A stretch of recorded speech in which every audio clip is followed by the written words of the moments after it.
குயிக்காக எப்படி 10 நிமிஷத்தில் வாழைக்காய் சாம்பார் வைக்கிறதுன்னு பார்க்கலாமா? எண்ணெய் ஆட் பண்ணிக்கோங்க. எண்ணெய் காஞ்சிருச்சு. இப்போ கடுகு ஆட் பண்ணிக்கலாம். 2 பெரிய வெங்காயம் கட் பண்ணி வச்சுருக்கேன், அதையும் ஆட் பண்ணிக்கலாம்.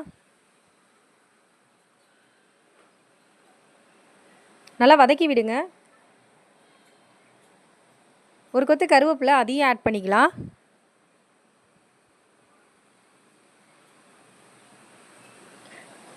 நல்லா வதக்கி விடுங்க. இது வாழைக்காய் சாம்பாருங்கிறனால பெருங்காயம் கொஞ்சம் எக்ஸ்ட்ரா ஆட் பண்ணிக்கோங்க. 3 தக்காளி கட் பண்ணி வச்சுருக்கேன், அதையும் ஆட் பண்ணிக்கலாம். தக்காளி நல்லா வதங்கிறதுக்கு 1/4 ஸ்பூன் மஞ்சத்தூள் ஆட் பண்ணிக்கோங்க.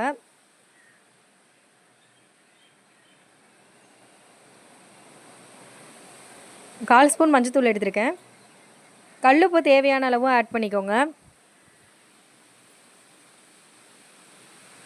உங்களுக்கு சீக்கிரமாக தக்காளி வதங்கும்.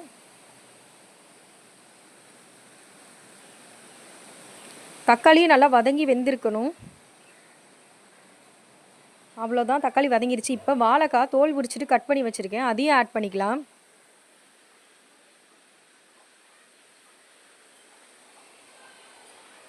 நல்லா கிண்டி விடுங்க. 1 ஸ்பூன் 1.5 ஸ்பூன் மிளகாத்தூள் ஆட் பண்ணிக்கோங்க. 3 ஸ்பூன் மல்லித்தூள் ஆட் பண்ணிக்கோங்க.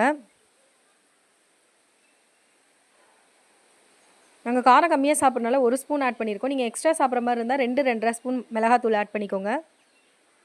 இது சாம்பார் பொடி வீட்டில் அரைச்சது, அதுவும் 1 ஸ்பூன் ஆட் பண்ணிக்கலாம். தண்ணி கொஞ்சமாக ஊற்றி கொதிய விட்டுருங்க.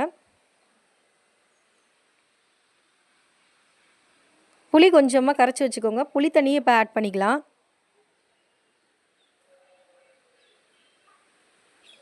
ஆல்ரெடியே பருப்பு வேக வச்சு எடுத்துட்டேன். வெறும் பருப்பு மட்டும்தான் வேக வச்சது. பருப்பு தண்ணியை ஆட் பண்ணியாச்சு. குழம்பு ரெடி. உங்களுக்கு டைம் இல்லைன்னு நினச்சிங்கன்னா 10 நிமிஷத்தில் குயிக்காக அந்த வாழைக்காய் சாம்பார் வச்சிடலாம். இதே மாதிரியே ரெசிபி என்ன கமெண்ட்டில் சொல்லுங்கள். நெக்ஸ்ட் வீடியோவில் மீட் பண்ணலாம். பாய்.